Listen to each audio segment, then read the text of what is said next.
Office Wife.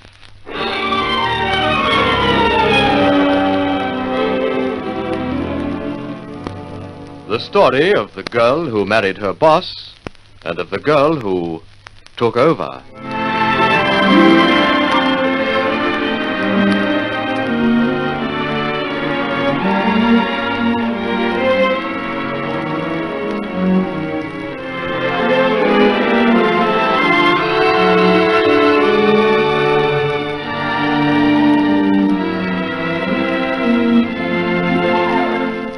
Here is Stella Bronson to commence another episode of Office Wife.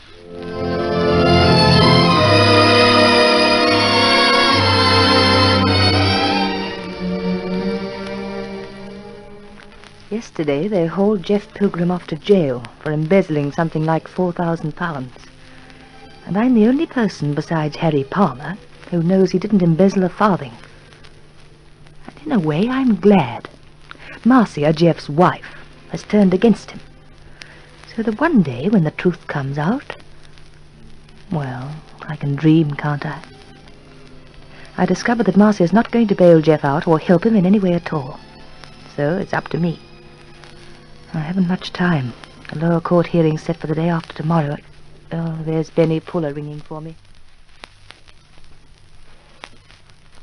Oh, there you are, Stella. Got your notebook? Jot down these arrivals and departures. Hannigan's leaving for London on the 3rd, staying over at Karachi for 3 days. Okay? Get him on the best flight you can. Cable reservations. You know. He'll have a lot on his mind, and I don't want him messed about. 4 days at Karachi. 3 days, I said. 3 days. Oh, sorry. 3 days. Oh, that's Hannigan. Now, Cousins writes that he can't possibly get away from Colombo before the end of the month. He's at the Gaulface, isn't he? Either the Gaulface or Mount Lavinia. Oh, come on. Which is it? You're supposed to know, not me. Oh, of course, Mount Lavinia. I don't know what I was thinking of. Neither do I. Now then, run over it for me. Cousins is leaving for London on the 3rd. What's the matter with you this morning? Hannigan's leaving for London. Hannigan! Do put your mind on your work like a good girl. Really, I'm terribly sorry. Oh, come to think of it, you're not looking so chipper as usual this morning. Something on your mind? Oh, I'm all right. I had a late night, that's all. Are you sure that's all? Or is it the Pilgrim affair's got you worried? Well, since you ask, it has, dreadfully. Well, for mine, the sooner you get that customer out of your head, the better. Mr. Puller, I know it's the wrong time to ask, but... well, could I possibly take the day off, please? What for? Some business I have to attend to. There's business for you to attend to here. You wouldn't care to tell me the details, would you? Please, no.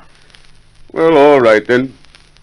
But Stella, after today, if you want to run about on Jeff Pilgrim's behalf, you'll have to do it in your own time. Fair enough? But I didn't say it was about... Yes, that's very fair. And thank you very much. That's all right. Run along. See, you've got your wits about you tomorrow morning.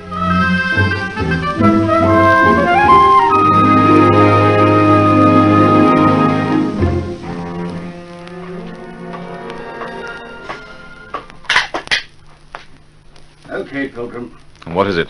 Visitor. My wife? How should I know? I don't move in your circles. No, that's right, isn't it? Wait till I get my tie on. Put it on as we go. Listen, who is it? People have to give a name, don't they? It's a dame called Bronson. And if it's all the same to you, we'll get going.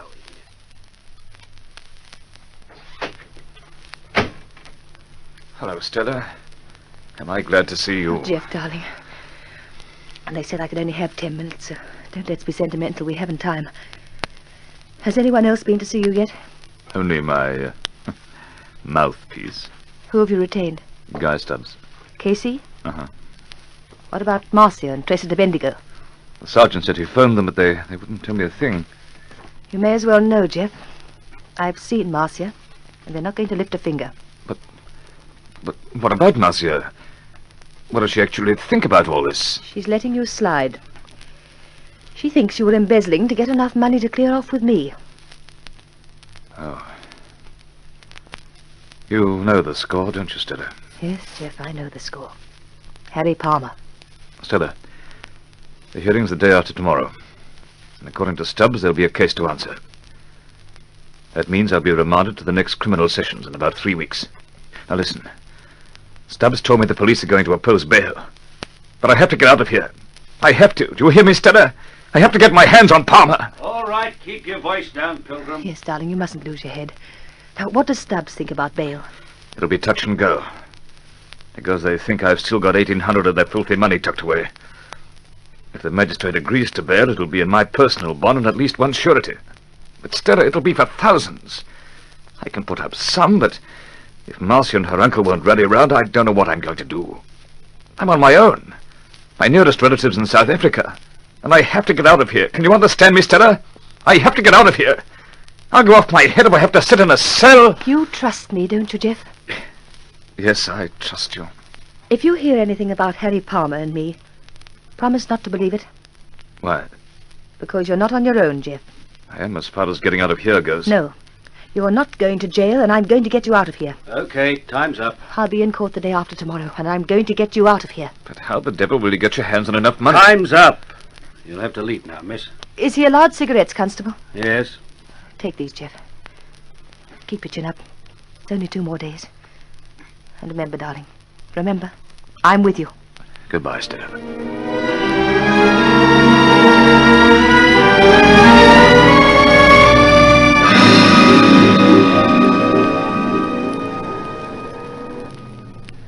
Now, you listen to me, Puppet. I've told you 50 times not to come up to my office during the day, and I'm not going to tell you again. But I'm scared stiff, Harry. Yes, so you've been saying for a week. What is it this time? You told me Mr. Bendigo wouldn't have Jeff Pilgrim arrested. Well, he's in jail now, isn't he? They won't convict him. Oh, I've never been mixed up in anything like this before, Harry, and I don't like it. I didn't hear you refuse that 200 I gave you. How did you pay for that hat? It was my money. You owed it to me. So what? I'm getting heartily sick and tired of you, Millie, perpetually snivelling and whining. You came into this thing with your eyes open, and you've taken your share of the profits. Now calm down and shut up, or you'll have to find someone else to hold hands with you in your lunch hour. Harry. Oh, are you going to put on another act? Well, you said you loved me. You said we'd be married after you got Jeff Pilgrim out of the way. I could think better of it, couldn't I? You'd better not, Harry Palmer. Suppose I stood up in court when Jeff Pilgrim's being tried. Suppose I cried a little and acted stupid and deceived and told all I know. You'd change places with Jeff Pilgrim pretty quick, wouldn't you, Harry Palmer? Well, that's the way you feel. Go right ahead. Huh? Bluff, Millie. It's no use bluffing if you can't back it up. All right. So I'm bluffing. So I couldn't take the risk of getting up in court. But I could do something else. What? And keep yourself out of strife? I could tell Stella Bronson. Do you actually imagine that'd do you any good? She'd sell her soul for Jeff Pilgrim. And she could keep quiet about who told her, and I could deny everything you said to make out I was in the swindle with you. Millie, my poor little thrush, you haven't a clue. Stella's through with Pilgrim. He's out in the cold, washed up. And I'll give you one guess who Stella's transferred her affections to. Not you. Uh-huh. Me. So I suggest you just take it calmly, my puppet, and forget the whole thing. How's your appetite? Poorly?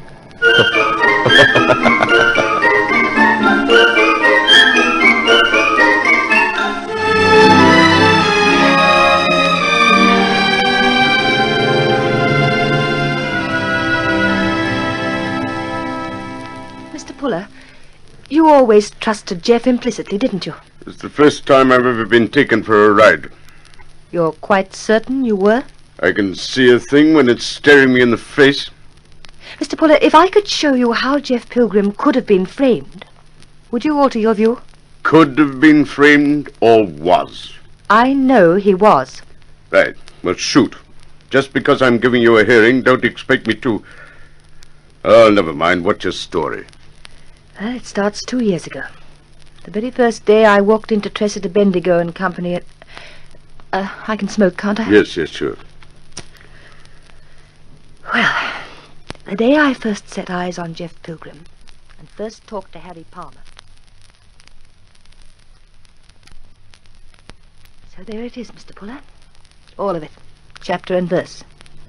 It doesn't put me in much of a light, does it? No. No, Stella Bronson, it put you in a very poor light. But it's quite a yarn. I enjoyed it. So what do you think? Well, after that, you can't believe Jeff Pilgrim set out to swindle his firm. You realize now that Harry Palmer's behind it, don't you? No, I don't. But you must, Mr. Puller. It adds up so perfectly. It must have been Palmer. Jeff would no sooner scheme and lie and cheat to rob anyone that... Stella, you're like all the other young women. You don't think with your reason. You think with your emotions. You're fond of this guy Pilgrim, therefore he can't possibly be a crook. And you apply all the ingenuity you can muster to pin it on someone else. I'm sorry, Stella, it doesn't go over with me. So it's no use. You won't put up the money for his bail. You want it pretty badly, don't you? I'd do anything to get it. All right, Miss Bronson. I'll take you up on that. I'll make a deal with you. I'll furnish bail for Jeff Pilgrim on one condition.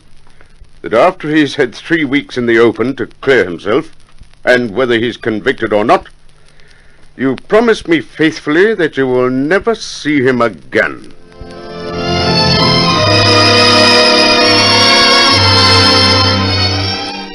Benny Puller told me once that he always gets what he goes after.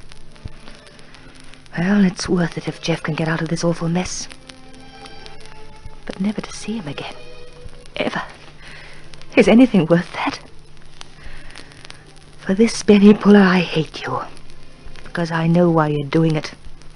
And how I know.